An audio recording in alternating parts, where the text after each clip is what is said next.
Mesdames et messieurs, bonsoir. Très heureux de vous retrouver. Merci de suivre et de rester toujours fidèle au programme de E-Télé.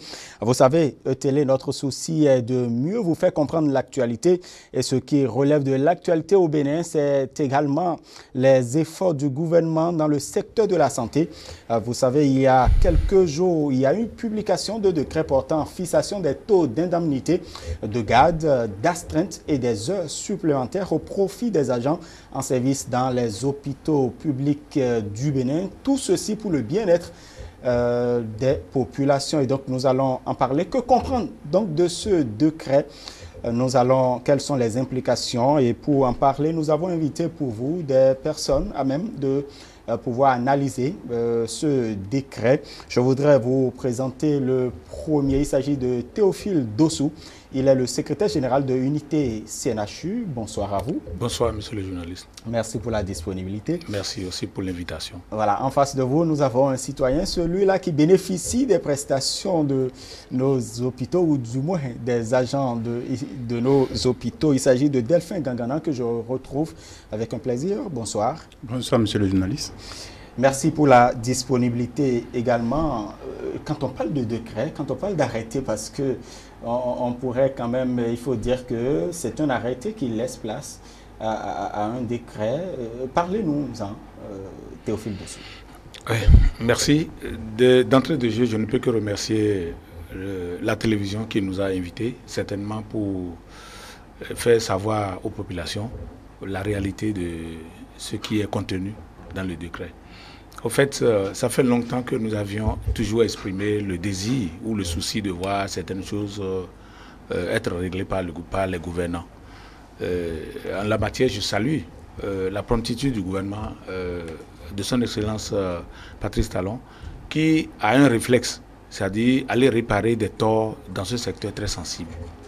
Mais aucune entreprise humaine n'est pas faite. Donc, au cours de l'émission, on pourra ressortir les bienfaits de la décision du gouvernement de revoir ses primes de garde et d'astreinte. Et on va aussi dire les insuffisances, parce que sur le terrain, nous sommes sur le terrain il y a longtemps, on sait comment ça se passe sur le terrain. C'est ce que je peux dire au début. Et quels étaient les torts avant d'y revenir, probablement. Dites-nous, Delphin Gangana, vous savez, les agents issus du secteur de la santé, on avait entendu il y a quelques mois en arrière que, voilà, on nous a retiré un certain nombre de droits qui pouvaient nous permettre d'exprimer ou de pouvoir exposer nos craintes vis-à-vis d'un certain nombre de choses. Vous savez de quoi je parle, le droit de greffe. Et aujourd'hui, même sans avoir peut-être ce droit-là, vous avez tout de même des choses, ce décret que nous allons en parler maintenant. Merci, monsieur le journaliste. Vous avez bien fait de souligner cet aspect. C'est pour ça, moi, je vais commencer par dire merci à tous les agents publics, c'est-à-dire toutes tendances confondues, c'est-à-dire les enseignants, les médecins, en tout cas tous ceux qui sont dans le domaine sanitaire et les autres, parce qu'ils ont accepté faire ce qu'on appelle sacrifice.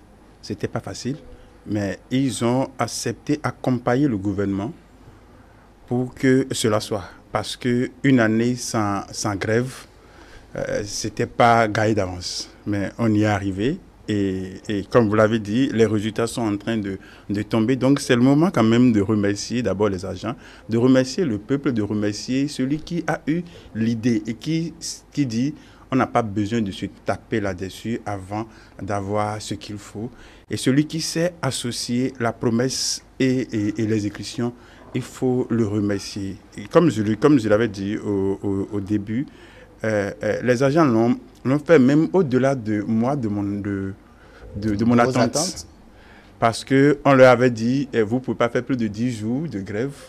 Mais je pense qu'ils n'ont même pas fait un seul jour de grève. Ça, c'est quelque chose à saluer, à souligner et à féliciter. Ailleurs, les gens sont en train de faire 6 mois de grève sans gain de cause. Il y a même en France, les gens sont en grève depuis, je crois, 2 ou 3 jours. Les agents sanitaires sont en grève actuellement en France. Donc, ici, nous, on est arrivé à le faire. Il faut remercier tout le monde. C'est vrai, vous avez vu, on n'a pas du tout fait la grève, mais on a fait une promesse et on est en train de satisfaire cette promesse. C'est vrai que les humains sont nous les humains, nous sommes des gourmands, ça ne nous suffit jamais, on en demandera toujours. C'est sûr que quel que soit ce que l'on va faire, on va dire, bon, ça manque parce qu'aucune œuvre humaine n'est pas faite, mais il faut faire avec. Mais la seule chose qu'il faut pour moi, c'est de dire, on est à un niveau 1, on est passé à un niveau 2. On ne peut pas aller tout d'un coup à 4. Même s'il faut aller à 4, c'est tout doucement qu'il faut aller à 4. Mais comment faire pour associer et la caisse de l'État et les agents de l'État et le lendemain, c'est-à-dire le futur, pour pouvoir tenir, il faut qu'on associe tout ça pour ne pas dire tout ce qui se trouve dans la marmite, mais il faut qu'on avale tout en même temps pour être affamé demain. Et on ne va pas fonctionner comme ça. Donc c'est sûr que dans tout au long de la causerie, on va en parler certainement. Théophile Dossou, dites-nous, vous parliez tout à l'heure d'un certain nombre de torts qui se trouvent être réparés aujourd'hui. Quels étaient les torts? Certains. Au fait, il y a 3 volets qui sont indispensables dans un centre de santé, dans une structure sanitaire. Et l'équipement. Parce que quand vous envoyez des soldats au front, vous devez leur remettre les armes et les munitions. Donc c'est ça l'équipement. Et la deuxième chose, c'est la compétence. La compétence, c'est-à-dire si vous n'avez pas des agents qualifiés... Vous pouvez avoir les équipements qu'il faut, mais ça ne va pas aboutir. Donc, vous avez une querelle de caméra ici, mais s'il n'y a pas des gens qualifiés, bien formés, ils ne pourront pas manipuler pour montrer correctement l'image. C'est la même chose dans les hôpitaux. La troisième chose, c'est la motivation du personnel. Parce que vous aviez beau acheter les équipements, on a beau former les gens, ils ont la compétence, mais lorsque la motivation n'y est pas, les hôpitaux ne roulent pas. Et c'est ce troisième volet que le gouvernement vient d'attaquer, c'est-à-dire la motivation. Pendant longtemps, nous avions toujours dit, il n'y a pas d'équipement, nous nous débrouillons pour travailler. On n'est pas bien formés parfois, nous nous débrouillons pour s'arranger et avoir la compétence. Et nous ne sommes pas motivés. Un agent de santé qui n'est pas motivé, c'est comme un soldat affamé, il ne pourra pas aller au front. Donc, c'est en ça que je remercie le gouvernement d'avoir pris l'initiative d'attaquer ce volet, le volet motivation. Mais attention, le gouvernement est au haut sommet là-bas. Et lorsqu'il décide, il doit descendre par la compétence de ses ministres pour voir si réellement ça se passe ainsi dans les hôpitaux. Parce que les hôpitaux au Bénin, il y a deux catégories. Il y a les hôpitaux purement publics, mais il y en a de conventionnés comme le CNHU, l'OMEL et autres, où c'est souvent ce que nous produisons qui nous nourrit. Alors, lorsque le gouvernement prend un décret du genre, l'application, et que le ministre finit par prendre des arrêtés d'application, l'application sur le terrain, sur certains terrains, comme le CNHU, cause problème. Donc, dans le détail, vous verrez. Donc, on peut dire bravo au gouvernement d'avoir pris l'initiative, de revoir la situation de ceux qui travaillent, ceux qui sauvent. Parce que soigner les autres, c'est mourir soi-même. Je l'ai souvent dit. Parce que nous attrapons. Vous avez vu une nouvelle maladie qu'on appelle la dengue. Vous n'aviez pas certainement, vous n'en avez jamais entendu parler. Nous, on sait. Et c'est une maladie virale. Donc, dès que vous êtes dans ces milieux-là, vous risquez votre vie tous les jours. Donc, on ne peut pas nous payer ce que nous faisons, mais il y a un minimum qu'il faut nous donner. Et c'est ça, peut-être que le gouvernement de son Patrice Talon a compris, et nous devons l'encourager à continuer. Mais attention, il faut que les morceaux, dès que ça tombe sur le terrain, que ça soit partagé de façon équitable. Il ne devait pas avoir de frustrés sur le terrain, parce que l'équipe médicale est une. Et lorsqu'il y a un seul maillon... On y reviendra. Lorsqu'il y a un seul maillon défaillant, oui. C'est grippé et puis ça ne marche pas. Très bien. Il a rappelé une chronologie d'un certain nombre de choses. Oui. D'abord, il faut avoir les équipements. Revenu sur ça. Les équipements, il faut avoir les équipements. Oui. Il faut avoir la compétence et la motivation. Est-ce que cette chronologie n'est pas observée aujourd'hui au sommet de l'État, ou du moins de par les actions du gouvernement? Je pense que c'est plus que respecté. Et je me rappelle, en novembre ou en décembre, on avait fait une émission ici, au moment où le gouvernement avait commencé par équiper les hôpitaux. J'étais à côté de lui, ici on avait fait une émission, et donc je suis sûr qu'il n'a pas oublié. Donc c'est pour ça qu'il a cité, mais il n'a pas pris le soin de dire que le gouvernement a déjà attaqué ce premier volet. Il n'a pas pris le soin de lui dire, mais bon, on va le rappeler. On va le rappeler. Je l'ai dit de façon tacite. Oui, bon, mais il faut que cela soit dit avec accent. Il faut mettre l'accent sur ça. Parce que le jour où vous l'avez dit ici, que vous étiez quand même satisfait de ce que le gouvernement a quand même commencé par là. Et donc, si le gouvernement a commencé par le premier, vous avez cité un deuxième. qui se trouve être la compétence. La formation. Et je suis sûr que vous n'allez pas me dire que vous n'êtes pas compétent. Parce que bon, là, c'est ça, ce n'est pas moi de le dire. La formation continue quand même. Voilà. Et puis la motivation. Ça veut dire que quoi? Que les trois points que vous-même vous avez soulignés, vous avez vu que le gouvernement a bel et bien respecté. Et non seulement ça, on avait dit ici, le gouvernement a commencé d'abord par assainir le milieu et a créé les conditions pouvant permettre à chacun de se sentir. Parce qu'on dit, c'est là où vos droits s'arrêtent. Donc, le gouvernement a compris qu'il faut donner les moyens à celui qui va à une mission. Et le gouvernement suit exactement ce que vous venez de dire. C'est comme si, bon, c'est votre projet que le gouvernement est en train d'exécuter ou c'est que le gouvernement est en accord avec vous. Parce que les équipements, il est vrai. Et je l'avais dit ici le jour-là, il n'y a pas ce monde où tout est parfait. Les équipements, on ne peut pas dire qu'on aura tout. Mais est-ce qu'on a le minimum qu'il faut? Et vous l'avez dit ici, que vous l'avez même au-delà du minimum que vous espérez. Et quand c'est un syndicaliste qui le dit, mais il faut comprendre quelque chose. Et quand c'est encore un Béninois qui dit, on a un peu, il faut savoir qu'il a plus que la moitié de ce que lui-même espérait. Parce que le Béninois n'a jamais été satisfait de quoi que ce soit. Même s'il est à 100% de ce que lui-même n'a jamais estimé, il va dire qu'il veut plus. Parce que le droit vous lui donner, c'est le complet qui l'intéresse. On a été toujours comme ça. Donc, si un syndicaliste vous dit qu'il est satisfait, plus que satisfait au niveau de l'équipement, et qu'il vient au niveau de la motivation, et il dit qu'il remercie le gouvernement, il faut savoir que ce gouvernement a fait plus que ce que les syndicalistes même attendaient. Ce n'est pas pour jeter des fleurs au gouvernement, mais c'est de reconnaître juste que quelque chose de bon est en train d'être fait et qu'il faut accompagner, qu'il faut apprécier, mais chercher à corriger. Il est vrai qu'il a dit, il y a des... On va en revenir. On va en revenir, c'est sûr. Mais qu'est-ce qui est fait concrètement quand on se réfère à ce décret? Voilà. Ce décret est en train de réparer une injustice qui était d'ailleurs globale. Vous voyez, les médecins, c'est des gens qui viennent pratiquement tous les jours à l'hôpital parce qu'ils sont sollicités. Et au même moment qu'ils font les horaires normaux, on leur demande de faire des gardes. Alors, il faut payer ces gardes. Et parfois, à cause de leurs compétences, ils sont à la maison, on les sollicite. Au lieu de dormir auprès de leur famille, parfois, ils sont obligés de revenir à l'hôpital. Ça, c'est l'astreinte. Alors, tout ça là, il faut payer. Parce que c'est la vie privée des gens qu'on touche par moment. Celui qui travaille doit se reposer. Mais dans le rang des paramédicaux, les infirmiers, les sages-femmes et les aides-soignants, c'est organisé de façon un peu aérée. Donc, lorsque nous faisons une permanence, on s'assure une garde et nous avons une période de repos. Je donne un exemple au CNHU. Vous pouvez venir à 8h aujourd'hui, sortir à 16h. Nous appelons ça communément la permanence. Vous revenez le lendemain à 16h et vous passez la nuit. Ça fait la garde. Et dès que vous descendez le surlendemain à 8h, vous avez 2 jours, c'est-à-dire 48 heures de repos. Ça, c'est compensatoire. Donc, on ne vous doit rien pour payer encore en surnuméraire, pour vous dire on vous doit encore de l'argent. Mais lorsque vous faites tout ça là, et que peut-être dans un accident grave, il y a plusieurs blessés, on a besoin de votre compétence, et en dehors de la garde qu'on vous fait revenir encore, soit c'est une garde supplémentaire, donc il faut payer ça. Vous comprenez? Lorsqu'on vous empêche de vous reposer. Donc, le décret est dans cet esprit.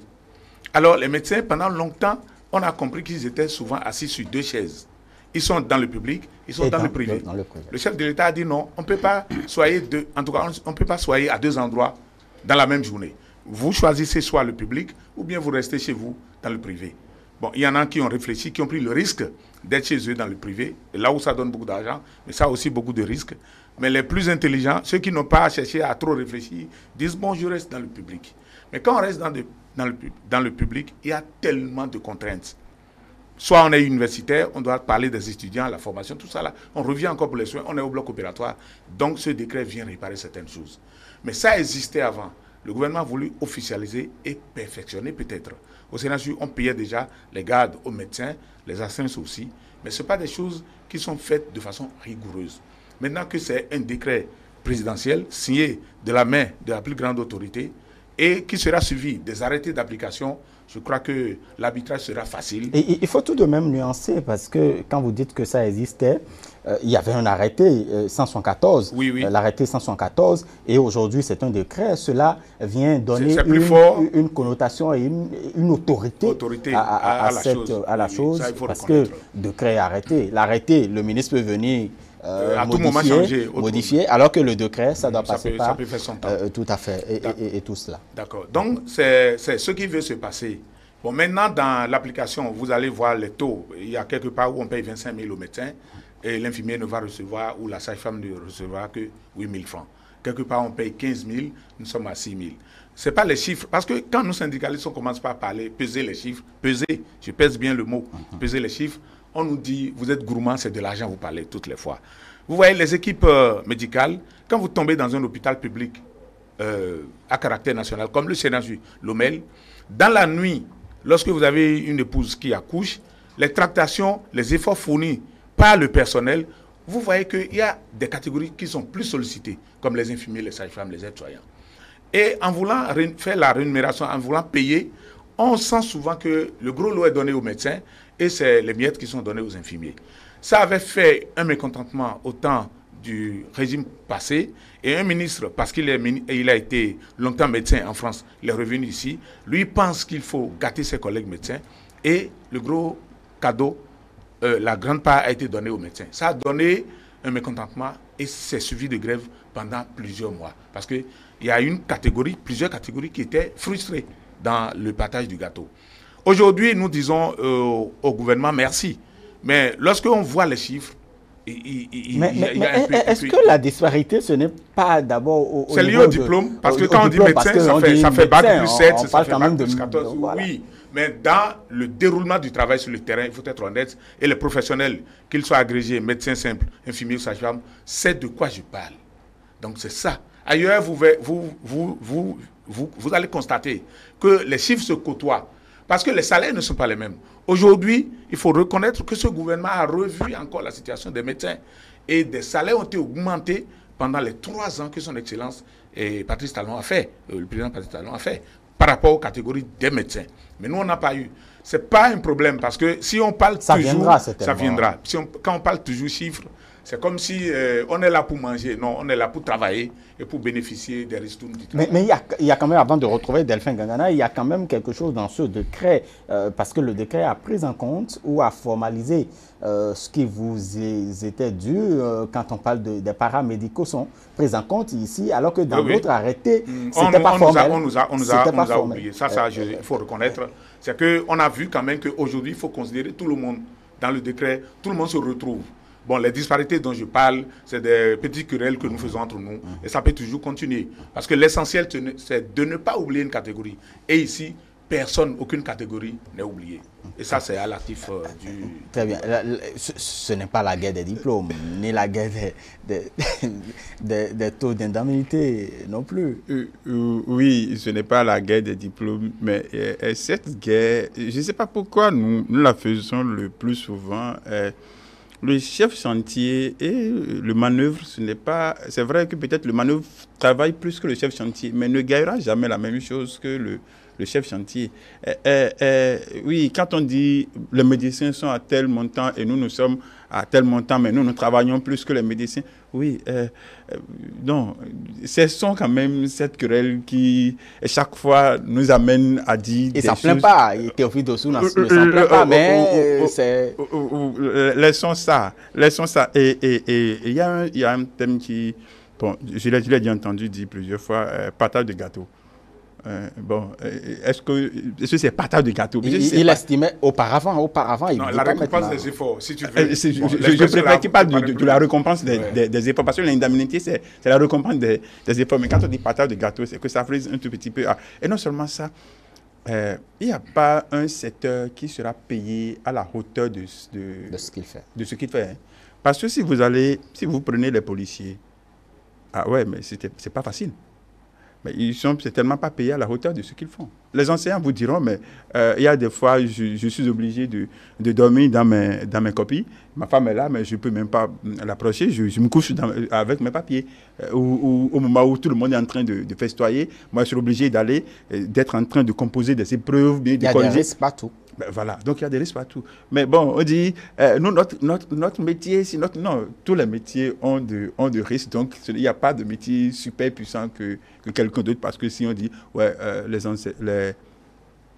les médecins, oui, les médecins sauvent la vie, mais les médecins aussi sont surveillés. Parce que s'il n'y a pas la police, mais il n'y aura pas la sécurité. Mais s'il n'y a pas la sécurité, vous ne pouvez même pas aller à l'hôpital, aller soigner quelqu'un. Mais les enseignants, ce sont eux qui vous ont formé. Puisque s'il n'y a pas un enseignant, il n'y aura pas un médecin. Donc ça veut dire que quoi? Que c'est lié. Donc il n'y a pas un métier qui est super puissant que quelque chose. Mais il y a une nuance que je veux que M. Théophile nous fasse. Je ne suis pas le journaliste, mais je veux qu'il nous clarifie un tout petit peu ça. Parce que ça, c'est l'indemnité, ce n'est pas le salaire. Si je ne me trompe pas. Oui. Ce n'est pas le salaire. Non. Votre salaire est là. Oui. Mais l'indemnité, c'est ce qui vient vous encourager, comme vous avez dit, motivation. Ça veut dire que quoi? Que ce qu'on vous paye normalement est là.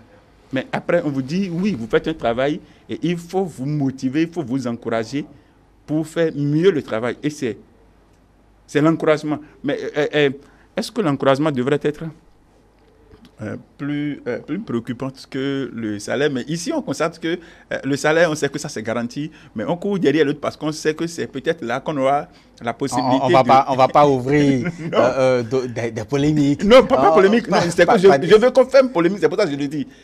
Parce qu'il a tout de même, bon, puisqu'il est là, il a tout de même rappelé que des salaires ont été revus pendant les 3 ans de président Patrice Talon. C'est un salaire et d'autres puisqu'il reste encore 2 ans. Il reste encore 2 ans. Oui, mais on a d'autres avantages. On a d'autres avantages. Vous l'avez rappelé tout à l'heure pour les paramédicaux, mais les étudiants, pour les étudiants, est-ce qu'avant on payait les étudiants? Non, du tout pas. C'est une innovation. Je vais en parler. Maintenant, vous êtes étudiant, mais pour les internes et les étudiants qui sont en année de spécialisation et autres. Voilà. Oui, on a tenu compte d'eux dans le décret. C'est une innovation vraiment, c'est génial. Tout à fait, 7 000 francs. Parce qu'ils font une grande partie du travail aussi, les étudiants, les internes et les étudiants en spécialité. Quand vous allez en chirurgie, par exemple, il y a des DES, ils font un gros lot. Quand le patron est là, c'est toute une équipe, c'est eux qui relaient tout ça là. Donc, c'est aussi des maillons très importants du système. 7 et 10 000. 7 et 10 000. Très bien. Voilà, avant de poursuivre, chers invités, je voudrais vous convier à suivre cet élément. Nous avons questionné le porte-parole de l'intersyndicale du ministère de la Santé, Adolphe Moussou, qui s'est prêté à nos questions. Donc, nous allons pouvoir le suivre et revenir sur ce plateau. Avec l'avènement de la rupture, les gens ont décidé de transformer cet arrêté en décret, ce qui est normal, ce qui est avantageux. Parce qu'un simple arrêté peut être modifié par un ministre simplement. Alors que s'agit d'un décret, le gouvernement doit prendre une décision avant de passer à la modification. Donc, il s'agit de changement du décret, de l'arrêté en décret, avec les avantages. Le champ de l'arrêté 514 était beaucoup plus vaste. C'est-à-dire, on donnait la latitude aux médecins. Quand tu poses des actes de césarienne, de chirurgie dans les hôpitaux, tu as des avantages par rapport à ça. Ce qui les empêche d'ailleurs d'aller dans les privés, c'est-à-dire les malades sont là, on traite parce que tu sais que si tu travailles là, dans les hôpitaux, tu vas bénéficier des avantages en même temps. Donc, le nouveau décret ne parle pas de ça. Le nouveau décret, il est vrai, a fixé des montants qui sont légèrement à la hausse par rapport à ce qui était fait avant. Donc, il faut le reconnaître qu'il y a un écart. Il s'agit de quoi? Il s'agit quoi? Quand on parle de garde, quand tu restes à l'hôpital, au chevet des malades, pendant un temps, dans une durée donnée que ce qui est fixé par l'arrêté, tu as droit à des avantages. Parce que vous avez 8 heures de travail par jour. Il faut au-delà de 8 heures de travail. Si vous faites au-delà de 8 heures de travail, là, on vous compense le nombre de jours que vous avez fait, le nombre d'heures que vous avez fait au-delà de 8 heures, on vous compense ça, la garde. On vous invite à rester à la garde. Astreinte, ça veut dire que tu es à la maison, chez toi, et on constate que tu as des malades. On peut t'obliger à venir. Donc, on peut t'astreindre, dire, viens, parce qu'il y a une césarienne, parce qu'il y a un cas, le médecin peut être chez lui, on l'invite. Il vient pour faire ce tas-là, c'est ce qu'on appelle astreinte. Les heures supplémentaires, pour ceux qui n'ont pas fait de garde, si vous êtes là, à un poste donné, et on voit que les 8 heures sont dépassées, en dehors de garde, on peut parler aussi des heures supplémentaires.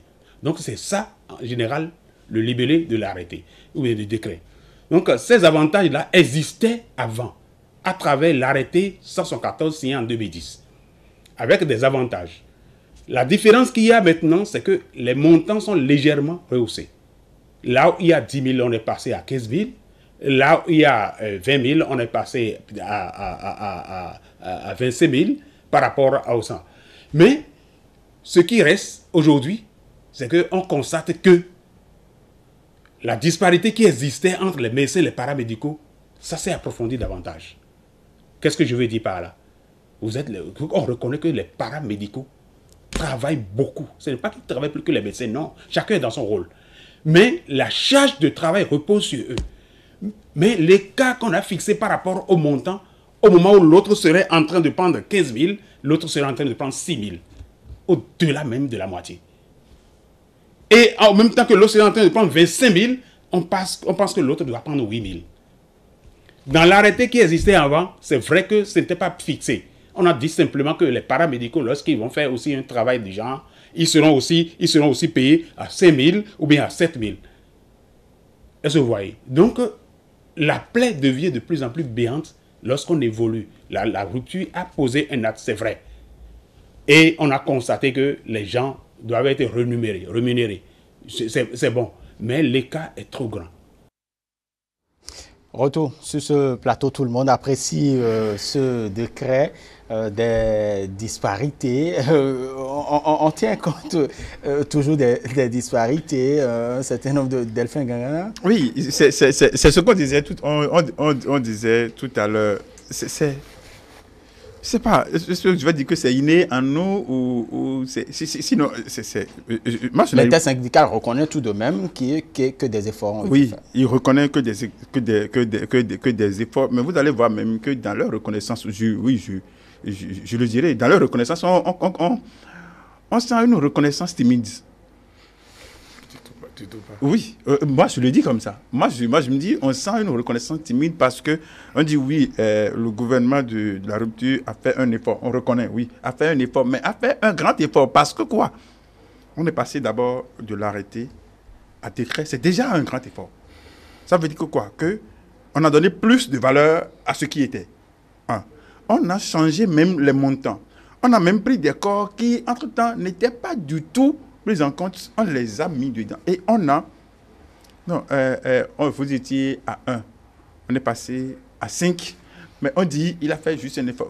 Bon, oui, il a fait... Bon, maintenant, là, il faut aller à combien pour que l'effort soit vraiment total pour nous. L'autre chose, c'est que on dit, les cas entre les médecins et les paras, ça a été toujours... une guerre entre eux. Avant, on avait dit qu'ils étaient peut-être à 5 000 ou à 7 000. Maintenant, ils sont passés à 6 000, mais les autres sont allés un peu plus que les autres. Mais moi, je dis, ne regardons pas seulement ce qui est là. Allons un tout petit peu. C'est pour ça que j'avais commencé par le salaire. Est-ce qu'au niveau du salaire, qu'est-ce qui se passe? Est-ce que c'est qu'au moment où les médecins étaient à 1,5, vous étiez à 0,8, c'est ça? Est-ce que c'est la moitié que vous percevez ou bien vous percevez? C'est-à-dire, il faut aller d'abord à ce niveau parce qu'il ne faut pas qu'on regarde sur l'autre là pour parler. Mais déjà, dès le départ là, c'était quoi? Parce que c'est selon, si nous sommes des associés, c'est selon la part que tu as dans la société que tu auras. Est-ce qu'on ne peut pas faire cette comparaison? Je crois qu'on ne va pas trop tirer sur ces disparités parce que de toute façon, on reconnaît que l'infirmier n'a pas fait le même cursus que le médecin. Ce n'est pas le débat, ce n'est pas notre débat. Ça. Il est en train de dénaturer nos réactions. Nous n'avons pas une reconnaissance mitigée, monsieur le journaliste. Oui. Okay. Non, notre reconnaissance est honnête. Voilà. Le gouvernement a fait une prouesse. Merci. Ça, il n'y a pas deux mots pour le dire. Voilà. Mais attention, nous disons que nous sommes tous dans la barque. Lorsqu'il y a des clivages, des écarts que nous voyons, il faut le dire. Ça ressemble à une querelle familiale. Ça ne transcende pas le portail. Ça ne sort pas. Mais entre nous, il y a un médecin qui m'a dit ce matin, vous luttez, on sait. C'est vous qui faites la grande partie de la lutte pour nous. Mais chaque fois, il y a un peu de frustration. Moi, là, les montants alloués à nous paraissent plus exorbitants que ce qu'on vous a donné. Il sait, c'est un chirurgien qui parlait, il sait que dans un bloc opératoire, dans un acte chirurgical, le rôle que l'instrumentiste joue, l'anesthésiste joue, l'aide-soignant qui nettoie le sang et qui retire les aiguilles, il sait quel rôle chacun joue. Donc, au fait, ce n'est pas un débat pour dénaturer et pour décourager le gouvernement. Du tout pas. Là, je vous mets. Et mon coéquipier Adolphe est resté dans la même logique. Il a reconnu d'abord le bienfait de la chose, mais il a parlé des insuffisances. Et ça, pour des responsables syndicaux comme nous, si on ne joue pas ce rôle, c'est qu'on a pris parti, c'est pas bon. Et quelle implication cela pourrait, ou quelles conséquences cela pourrait avoir, ce décret? Non, aucune connaissance, aucune conséquence, j'allais dire. Parce que c'est quoi? Nous sommes restés longtemps dans le noir. Aujourd'hui, la lumière a jailli. Que la lumière soit éclatante ou bien un peu assombrie, ce n'est plus un problème. Nous voyons maintenant. On a quitté... En fait, je parle de la conséquence que cela pourrait avoir sur les prestations, oui, au profit de la population. Il y aura la motivation, parce que le médecin qui sait qu'en dehors de tout ce qu'il avait perdu dans le passé, aujourd'hui, quand il fait une garde, un jour ouvré, un jour ouvrable, il est autour de 25 000, c'est une motivation. C'est bien vrai que c'est ce que je disais et mon collègue, mon vis-à-vis ne comprenait pas. Celui qui a 25 000 dans la journée, il n'a pas prêté serment pour avoir l'argent. Le médecin a prêté serment pour soigner, l'infirmier, ainsi de suite. Mais lorsqu'il y a un peu de motivation, et la motivation dont on parle ici, c'est un accessoire de salaire. Dans d'autres pays, on ne parle pas de prime, on parle de salaire et accessoire. Donc, on ne peut pas distinguer.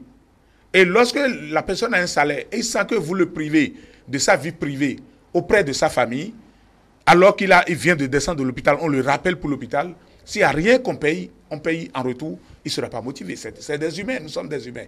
Donc, par rapport à ça, je dis, il n'y a pas querelle. Il ne faut pas que les gens croient que ce qu'on nous a fait, déjà, du revers de la main, on est en train de balayer. Du tout pas. Du tout pas. Mais on est en train de dire, dans les jours à venir, dans les prochaines fois, le gouvernement doit savoir qu'il y a des choses à revoir par rapport aux disparités.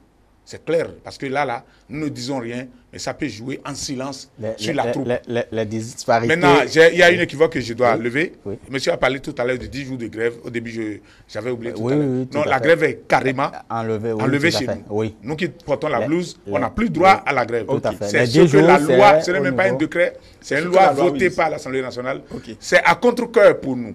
On n'avait pas accepté, mais la loi est dure, mais elle demeure la loi. Et la Cour constitutionnelle a promulgué. Donc, on nous a arraché le droit de grève. On n'a plus droit aux grèves. Mais dans d'autres catégories, comme chez les enseignants, on a spécifié et ils ne peuvent pas dépasser 10 jours. C'est un encadrement. Ça, c'est un encadrement. Mais chez nous et chez les magistrats, à moins que je me trompe, de toute façon, sans grève, vous avez des... Oui, mais vous verrez que dans ma conclusion, ou bien dans le développement, il y a beaucoup de choses. Bon, par exemple, au CNHU, par exemple, moi, ça me fait pratiquement les 30 ans. On n'est pas encore... Non, monsieur le journaliste, il faut me permettre de le dire, parce que c'est des occasions en or que vous nous offrez. Il ne faut pas qu'on rate ça. Moi, ça me fait 30 ans pratiquement de service. Si ce n'est pas les 60 ans qui nous obligent à rester, c'est que l'année prochaine, je vais prendre ma retraite. Parce que j'ai pris la seringue en 90, en 1900, l'année où la Convention nationale est sortie. Mais aujourd'hui, on nous prélève sur nos salaires pour aller verser à la CNSS, à l'OBSS. Vous parlez du CNHU? Oui, du CNHU. Mais nos redevances qu'on prélève sur nos salaires ne sont pas versées.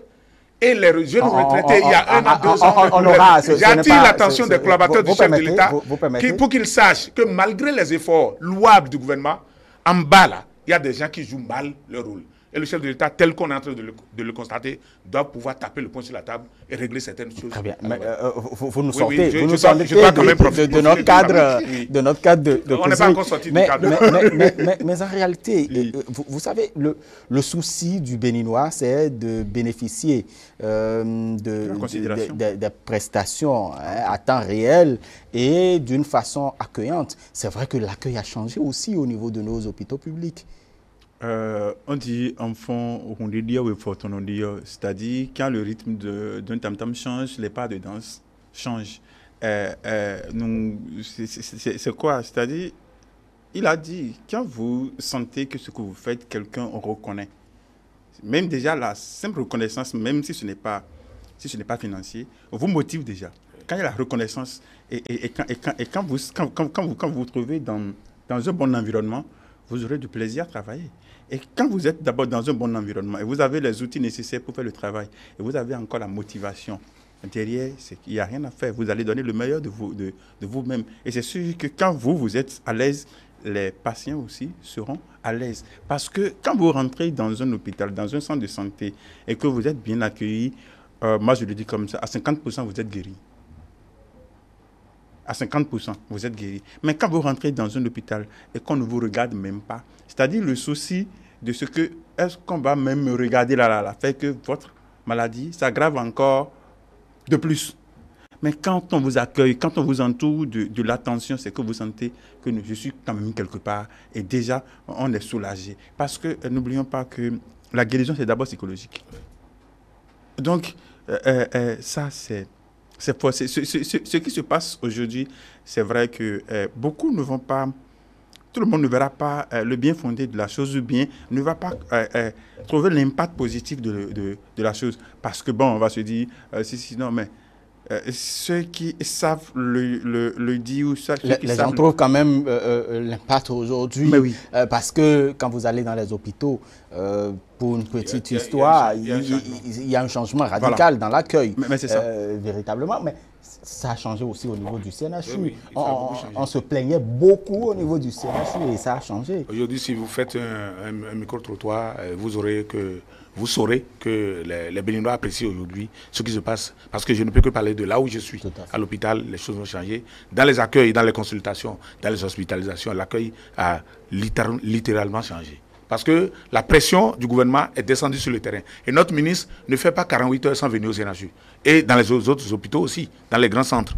Donc, il a mis la pression sur les directeurs, il a mis la pression sur le personnel, dans la ponctualité, dans l'arrivée au service, dans l'exercice du métier. La pression est mise partout, Donc, les médecins qui faisaient entre deux chaises, aujourd'hui sont contraints de venir et de travailler seulement. Pour ceux qui ont choisi, bien sûr, le public. Donc, les choses ont énormément, positivement changé. Donc, ça, il faut reconnaître.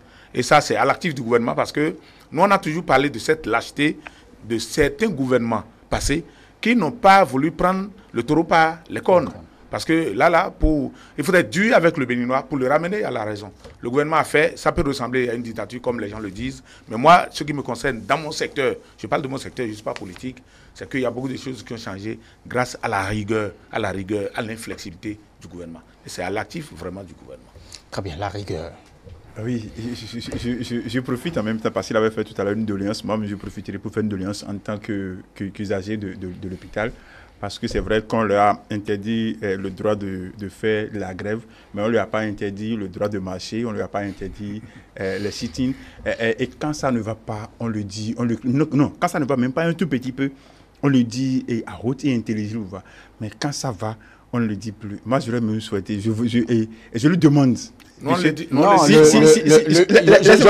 me rassurer que le syndicat Unité CNHU très souvent montre au créneau pour faire une conférence de presse pour dire ça là c'est bien, ça là c'est bien. Vous l'avez déjà fait pour ça plusieurs fois. Non, pour ça, vous n'allez pas vous transformer on n'est pas obligé de faire systématiquement. Il y aura une occasion, on va le faire. Je suis en train de le faire d'ailleurs. Je suis un usager de l'hôpital, donc il n'y a pas de problème. Oui, très bien. En ce qui concerne quand même ce décret, c'est vrai que des pas sont posés aujourd'hui. Et si des personnes n'accompagnent pas, véritablement, ça pourrait poser problème parce que c'est vrai, il y a un décret qui motive plus que ce soit les médecins, les paramédicaux qui sont pris en compte maintenant dans ce décret. Mais n'oublions pas que le résultat final, c'est bien les usagers qui devront être bien traités, et bien reçus dans les hôpitaux. L'accueil a peut-être changé, mais il y a d'autres dispositions qui devraient être observées au niveau de nos agents de santé. Oui, et là, je pense qu'il devrait avoir, je ne vais pas dire un comité de suivi ou quelque chose pour vérifier ou sûr que le décret soit vraiment respecté. Et en plus de ça, est-ce que vous venez seulement, parce qu'on a dit jour de garde, vous venez seulement, mais vous ne faites pas le travail? Est-ce que vous faites bien le travail? Est-ce qu'il n'y a pas des gens qui, simplement parce qu'ils se disent, bon, ok, il faut venir, quand je viens, j'ai de l'argent, donc il faut toujours venir et qui sont toujours... C'est que des gens qui vont abuser de ça. Il faut quand même qu'il y ait un comité de suivi, histoire de suivre et l'exécution du décret, mais et la bonne marche aussi du travail. Parce que c'est vrai que tout ce que l'on fait, c'est pour l'usager. Mais l'usager ne connaît peut-être pas tout parce que lui, il vient juste à l'hôpital, il est bien soigné et que c'est fini. Mais même s'il n'est pas bien soigné, parfois, ils se disent, bon, ok, si je le dis encore, on risque de peut-être pas le faire. Mais je suis sûr que ça se fait très bien maintenant, comme on l'a dit. Mais il faut quand même un suivi, histoire d'être sûr que ce qui a commencé de bien évolue et qu'on va l'améliorer, histoire pour perfectionner ça, pour pérenniser et permettre à tout le monde de profiter je ne vais pas dire du partage, mais de la récompense, du travail, de l'effort fourni. Voilà. Il faut fournir d'efforts avant d'être récompensé, bien évidemment. Oui, c'est pertinent ce qu'il a dit. Et il faut bon, lui, il appelle ça comité de surveillance. Mais moi, je dis, le rôle nous incombe, nous syndicalistes. Parce que lorsque les initiatives d'améliorer les conditions du travail et d'accompagner la motivation, lorsque cette volonté est constatée de façon palpable, telle que le gouvernement le fait aujourd'hui, nous, on a l'obligation citoyenne d'aller sur le terrain et de constater. Aujourd'hui, par exemple, qu'une consultation qui devait commencer à 8 h au CNHU a commencé à 11 h.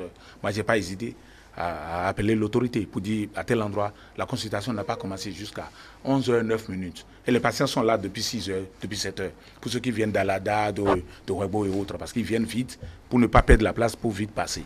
Donc, c'est des choses que nous faisons. Mais nous, on ne crie pas, on ne va pas crier devant caméra et micro pour montrer. Parce que là, ça va dénaturer même ce que nous faisons. Parce que c'est des contrôles inopinés que nous faisons aussi sur les collègues. Mais un médecin qui doit être là à 8 h est venu à 11 h. Qu'est-ce qui s'est passé? Est-il de garde hier? Il est descendu, pourquoi? Donc, quand on cherche à savoir ça, ce n'est pas gendarme qu'on fait, mais c'est déjà un contrôle que nous faisons. Mais le ministre actuel, parce que là, quand c'est un peu bon, nous on le dit. Je ne suis pas qualifié pour apprécier le ministre, mais je constate de façon régulière et permanente qu'à moindre incatate, il descend. Et il parcourt les services clés. L'autre fois, il était en cardiologie.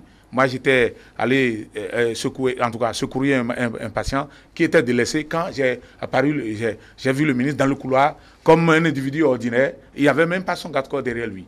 Et il criait sur quelqu'un parce qu'il trimballait mal un malade. Voilà, c'est ce que moi j'ai toujours demandé dans le passé. Je dis, on vous a nommé ministre. Ce n'est pas pour le bureau. Vous descendez dans les hôpitaux parce que c'est dans les hôpitaux qu'on soigne les gens.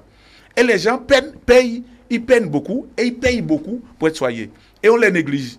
Donc, nous, on n'a jamais accepté ça. Donc, aujourd'hui, le ministre fait un effort. Mais lui seul ne suffit pas. Il doit instruire tout collaborateur comme directeur, chef service et autres pour dire, lorsque je ne suis pas là, vous pouvez de façon spontanée parcourir des hôpitaux. Allez à l'Omel, par exemple, pour voir une femme en travail qui est venue depuis 2 heures, depuis 1 heure, à qui qu'on n'a pas encore vu. C'est grave. Il faut la voir pour savoir à quel point est son travail et pour savoir comment la faire accoucher. Donc, c'est des exemples que nous donnons. L'autorité doit être permanemment sur le terrain. Ce n'est pas évidemment le président de la République qui va descendre dans un hôpital. Bon, il peut le faire, mais la personne la mieux qualifiée pour le faire, c'est le ministre. Peut-être que vous assurez une veille également au on niveau le fait, c'est ce que j'explique. Oui, mais on n'a pas un manteau officiel. Mais également, dans les autres centres de santé publics, il devrait y avoir des contrôles du genre, comme les DDS, parce que c'est eux qui décoiffent le ministre dans en tout cas, dans les centres décentralisés. Le DDS n'est pas quelqu'un de bureau normalement. Lorsqu'il est dans le zoo, par exemple, il doit savoir ce qui s'est passé à Goro aujourd'hui. Et quand il n'est pas là, il doit avoir des antennes qui puissent l'informer au téléphone que telle parturiente est venue mourir au cours d'un accouchement. Moi je parle plutôt de vos syndiqués qui devraient également assumer. Oui, les syndiqués, c'est des humains. Et quand un contrôle, même dans les ministères, vous voyez toute la lutte qu'on fait contre la corruption. Mais des missions d'audit sont passées dans les ministères. Aujourd'hui, on a constaté encore que les gens, entre griffes, ont touché encore l'argent du public, non? En tout cas, ont malmené l'argent, non? Donc, le contrôle, la veille doit être permanente de l'autorité. Et au même moment, nous exerçons nous exerçons aussi notre pression sur les syndiqués. Les syndiqués ne voient pas en nous un gendarme. Mais un responsable de syndicat, on a autorité sur eux, mais ce n'est pas la même chose qu'un ministre descend dans un couloir d'hôpital, par exemple. La différence est nette. L'autorité suprême est venue constater les dégâts. Mais quand nous allons, j'étais un peu en retard parce que mon épouse est malade, tout ça, c'est des excuses du genre que tu entends. Mais quand le ministre réapparaît, aujourd'hui, il y a un cahier de présence dans tous les services du CNHU. Quand vous venez, à 7h50, vous mentionnez et vous signez. Quand vous sortez, vous devez marquer votre heure de sortie. Donc, la rigueur est quand même, de façon discrète, l'autorité a fait descendre la rigueur dans les hôpitaux. Donc, c'est à nous, comme vous le dites, de suivre aussi et d'avoir la conscience professionnelle.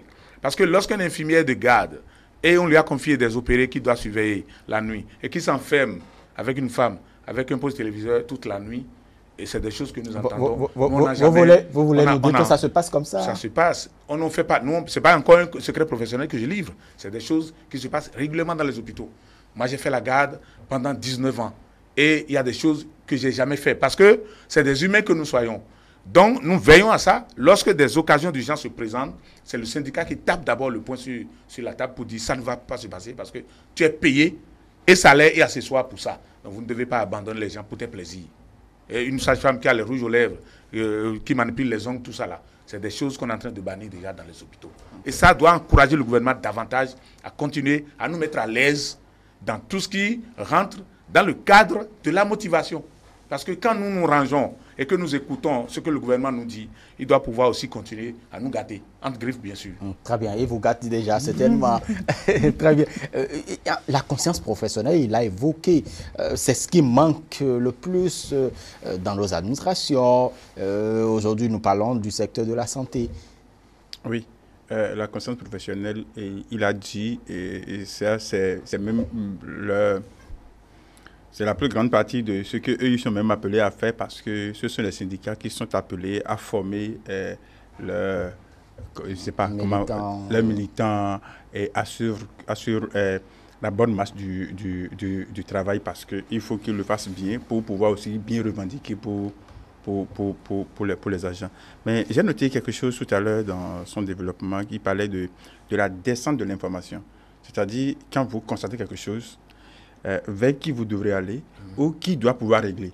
Moi, je voudrais savoir, est-ce qu'il y a des séances de travail avec le ministre au-delà de... Il vient juste pour faire le tour. Est-ce qu'il y a des séances de travail, histoire qu'on lui porte directement l'information pour que les concernés lui portent... C'est-à-dire, lui présente directement la situation pour que cela soit étudié, ou c'est juste qu'il... Bon... Non, il a ses directeurs centraux et les institutions de contrôle du ministère. On va sur ce que vous proposez, oui. Parce que là, malheureusement, vous ne pouvez pas poser des questions. Des questions, justement, c'est pour ça que sinon, ce que je voudrais savoir, c'est juste que je voudrais savoir, est-ce que c'est qu'il y a des séances de travail, histoire de présenter la situation directement au ministre, histoire d'être sûr que ce n'est pas qu'on a fait le rapport à quelqu'un qui peut même garder le rapport et le ministre ne verra jamais le rapport pour que cela ne soit pas exécuté. C'est juste pour voir, est-ce que l'information descend réellement? Est-ce que l'information circule réellement? C'est juste une curiosité, ce n'est pas que je lui pose une question, c'est juste pour savoir. Parce que si ça se fait ainsi, on sera sûr que ce qu'on est en train de faire, ça ira vraiment là où on veut que ça aille. C'est juste ce que moi je veux tirer comme conclusion. C'est pour ça que je poussais ma curiosité. Ce n'était pas une question. Très bien. Non, je peux le rassurer. Aujourd'hui, nous-mêmes, on n'a pas compris le système d'information, mais à moindre chose, il a dit à moindre incatade. Je voulais faire taire certains détails. C'est-à-dire le ministre est tellement informé que parfois le directeur n'est pas encore bien au parfum de l'affaire, et le ministre s'appelle pour dire il y a eu tel problème. Donc, c'est sûr que de façon discrète, il a mis son système qui l'informe. Mais moi qui suis ici, je ne connais pas. Parce que le ministre ne peut pas mêler les syndicats. D'abord, c'est deux camps différents. Mais ce que je constate et que je suis obligé de le dire, c'est le ministre actuel fait un effort pour s'intéresser aux hôpitaux. Ce n'est pas seulement le CNHU. Parce que nos collègues d'ailleurs nous informent.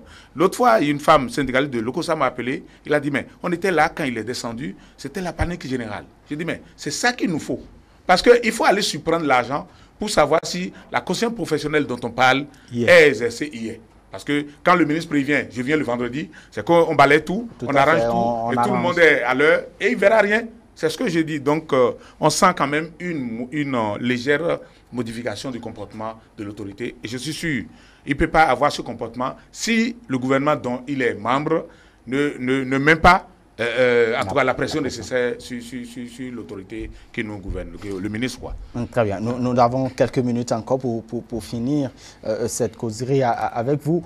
Le plus important maintenant, c'est qu'on mérite et salaire et indemnité de garde. Lorsque vous ne fournissez pas des efforts, vous ne pouvez pas vous attendre à ce que vous avez appelé récompense, véritablement. Et donc, ce message doit être partagé. Abondamment.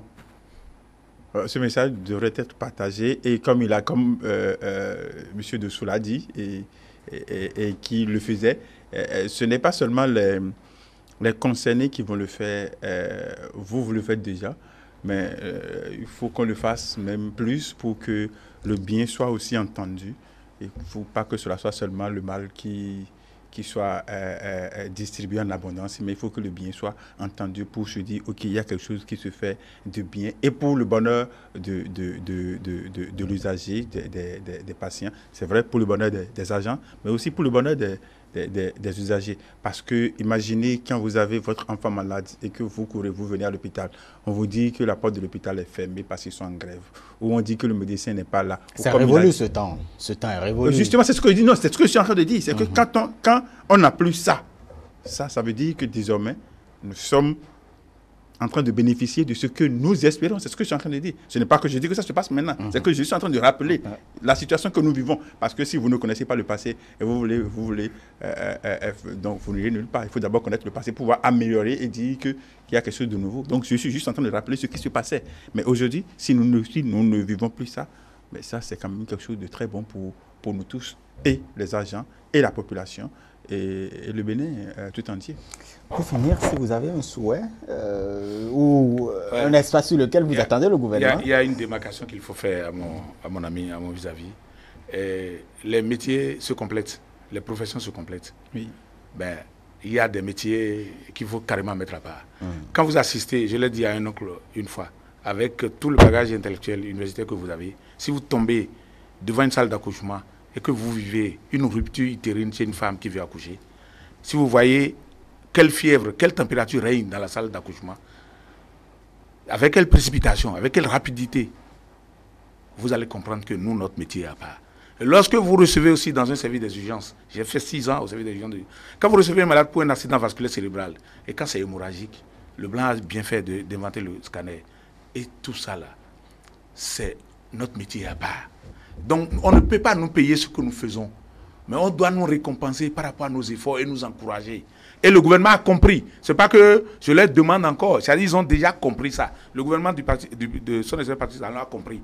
Et moi, je l'encourage à continuer, à ne pas lâcher. Parce que dans le temps, la politique peut lâcher une bonne initiative. On va dire non, mais c'est seulement eux toujours. Mais je ne dis pas aussi de laisser les autres catégories. L'enseignant a formé nous tous. Sans l'enseignant, il n'y a pas le journaliste, il n'y a pas le médecin. Donc, eux aussi, ils ont droit à des choses.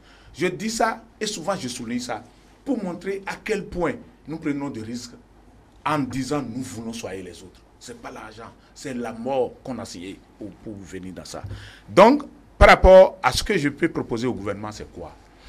Le gouvernement doit avoir l'œil dans la gestion des hôpitaux. Parce que l'effort qu'il fait est tellement louable que si d'autres sabotent ses efforts à la base, au finish, on va mettre et gouvernement et gouvernant des hôpitaux dans le même panier, le panier à crabe. Mais attention, lorsque le gouvernement continue à payer régulièrement les primes de rendement, spécifiques de rendement par exemple, et que dans un hôpital comme le CNHU, le directeur a stoppé de payer depuis plus d'1 an, il y a problème. Et moi je me demande, le ministre fait des descentes inopinées chez nous. Est-ce qu'il n'est pas au courant de ça? Parce que nous, syndicalistes, le couloir d'information parfois est coupé. Lorsqu'on sait que notre pression veut arranger des choses en faveur des travailleurs, c'est un hic. Mais je connais le ministre. Et puisque cette émission doit être suivie par des collaborateurs de chez l'État, il y a des choses qui ne vont pas à l'hôpital. Et je ne peux pas venir ici et ne pas le dire. C'est un devoir citoyen. Très bien, et vous l'avez dit. Merci beaucoup à vous, Théophile Dossou. Je rappelle, vous êtes le secrétaire général de l'unité CNHU. Merci pour la disponibilité. Delphin Gangana, qui est bénéficiaire, il bénéficie donc de vos prestations, des prestations des hôpitaux, des agents en service dans nos hôpitaux. Merci à vous, chers amis téléspectateurs, de nous avoir suivis. Vous avez tout de même une idée du contenu de ce décret. C'est vrai, hein, 15 000 à 25 000, c'est tout de même beaucoup. 5 000 à 8 000, 5 000 à 6 000 également. Voilà. Celui qui est reconnaissant pourrait avoir encore. Et Dieu l'a dit d'ailleurs, quand vous êtes reconnaissant, vous en avez encore. Très bien. Merci beaucoup. Bonne soirée à chacun et à tous. Merci.